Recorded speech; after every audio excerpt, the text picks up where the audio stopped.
I borrowed 16 DVDs and 5 Blu-rays from my local library today. These first two are Criterion Collection DVDs. This one's a much older Criterion DVD. Spine number 37.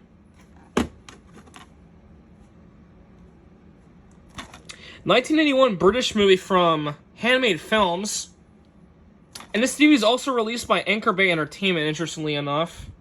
In the US, this movie is released by FCO NBC Pictures.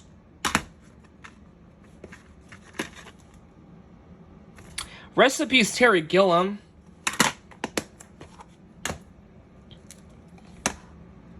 Spine number 970.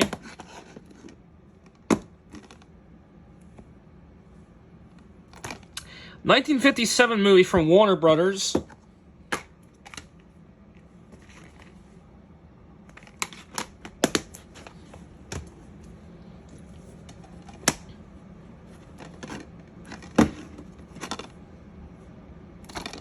Lionsgate movie, also made by Ghost House Pictures and was released on DVD by Alliance Films.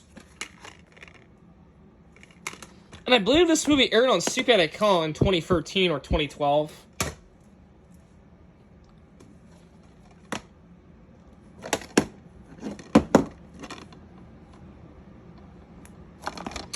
...1950 movie, renewed in 1977.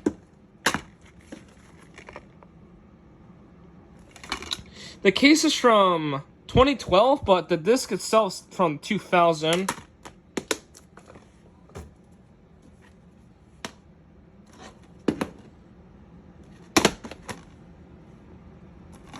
France and Belgium movie from Parfait was released on DVD by MK2 Mild End, or Mark II Mild End.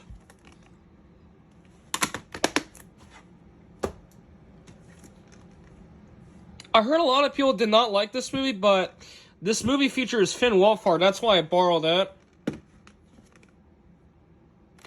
Warner Bros. Movie, Call Me with Amazon Studios, interestingly enough. Also a Color Force.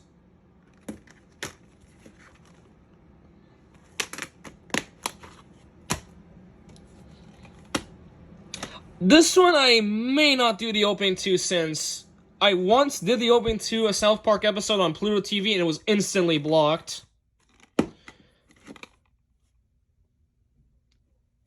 And I believe these were events that were originally released on Paramount Plus, but I could be wrong.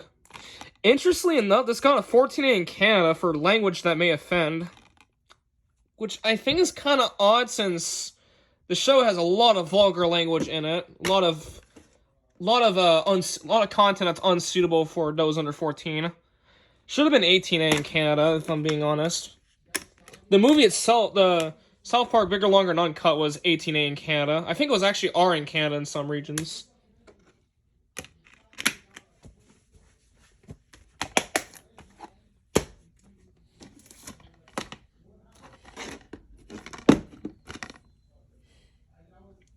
Not only US, but Germany. This movie's from XYZ Films and was released on DVD by Elevation Pictures. Ignore the background noise. Never heard of this movie. Recipes James Gandolfini. Millennium Films movie, Calling It Equality Pictures, and was released on DVD by Sony Pictures Home Entertainment. And according to Wikipedia, this movie is also made by Samuel Goldwyn Films and Roadside Attractions, even though their logos do not appear on this DVD for some reason.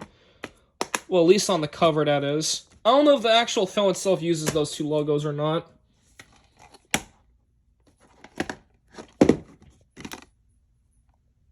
Touchstone Pictures movie, Calling It Blinding Edge Pictures.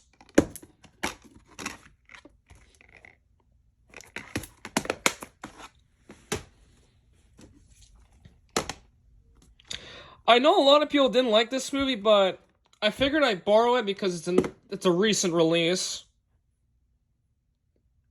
Marvel Studios movie, of course. And this does have a flashing lights warning on the bottom, which is pretty cool.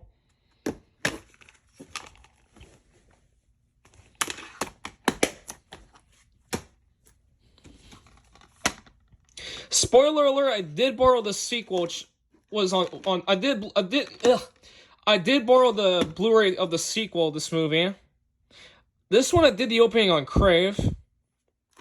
Columbia Pictures movie, call me a Marvel call me a Marvel. I cannot talk today.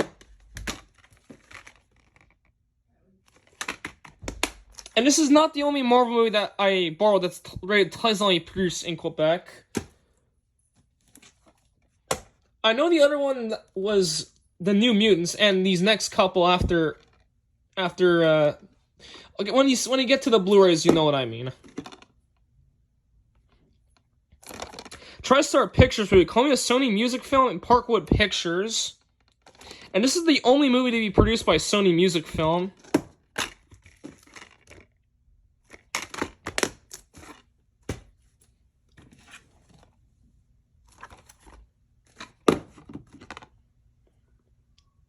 Interestingly enough, this is a Persian language movie, even though it's an American-produced film, which is pretty interesting.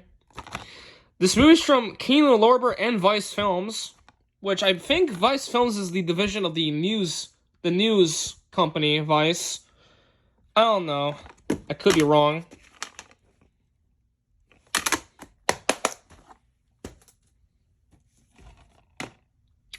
A movie I've never heard of before until now. This does feature Anna Torv, who was in The Last of Us, so that's pretty cool. Call me a Blumhouse, and this is not the only Blumhouse movie that I borrowed today.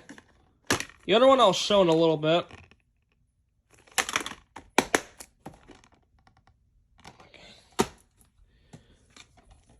Here's the last DVD. Touchstone Home Entertainment reprint, but the disc itself still has the Touchstone Home Video logo. And now for the 5 Blu-rays. It's Morbin time! This movie I did see on Netflix, and yeah, it is terrible, but I only watched it because it was a huge meme at the time. And this is the only Marvel movie to be rated pleasantly produced in Quebec. Just like Venom, Columbia Pictures movie, call me a Marvel. And this movie is written by the same writing duo, Matt Sazama and Burke Sharpus, who would later go on to write Madam Web.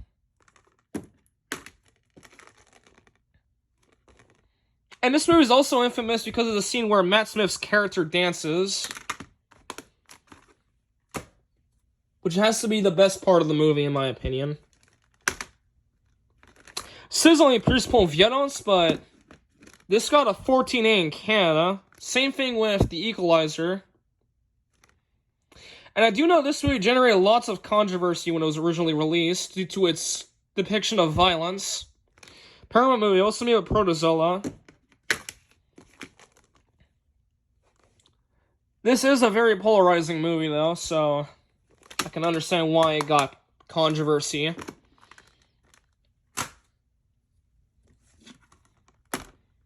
This is a movie that I really want to fucking check out. I really wanted to see this in theaters, however, I never got to see it. Universal movie, also made by Blumhouse. And there is a sequel in development, which I think just wrapped post-production. So yeah. This movie I might watch tonight. Not sure. Here's the sequel, Venom, Let There Be Carnage. This one I did the opening on Tivia, and also for the first Venom, I also did the opening to that on Tivia. Columbia Pictures movie, Columbia Marvel and Pascal Pictures.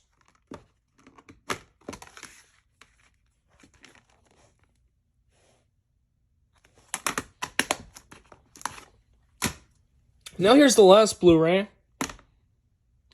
This is another movie that I might check out since it does look pretty interesting. Universal movie, call me a Legendary Pictures and Will Packer Productions. This was the very last Legendary Pictures movie distributed by Universal, since their deal with Universal was expired in 2019. And interestingly enough, one of the actors in this movie, Marshall Martin, was an executive producer. She was only 13 years old when she starred in this movie. And this movie, I believe, holds the Guinness World Record of having the youngest executive producer on a film. So that's actually one of the reasons I borrowed it as well, just to make that statement.